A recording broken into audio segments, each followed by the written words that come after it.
beautiful words. Do not move me. I am not entranced by this clever art. I've seen their heads roll in the age of reason. I've watched the bloody scroll of history unroll, while the band played on, and ugly men made beautiful noise to introduce the thunder of their guns.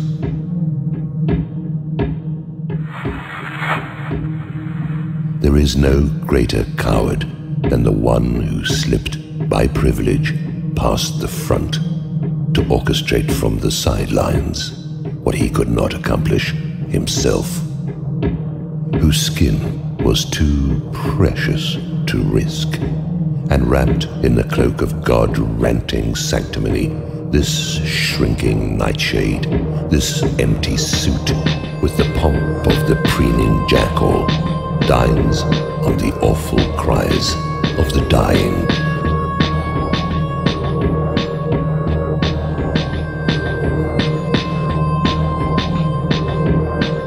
That he sups like an intoxicating and wondrous wine.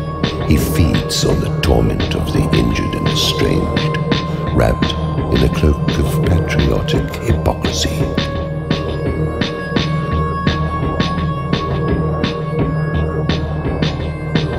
He gestures at the battlefield from which democracy will be ripped stillborn from the blasted body of her dead mother. The still greater crime of previous event. The falling towers were no accident.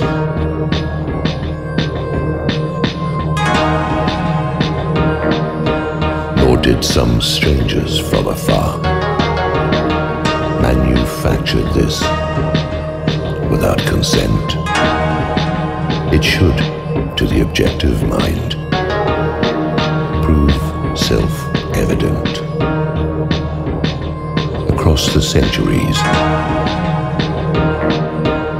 the wind of high-blown rhetoric have driven the millions to an evil death, and yet it never seems to dawn. How like frightened steers they trample what is before them into the ground, and yet it never seems to dawn.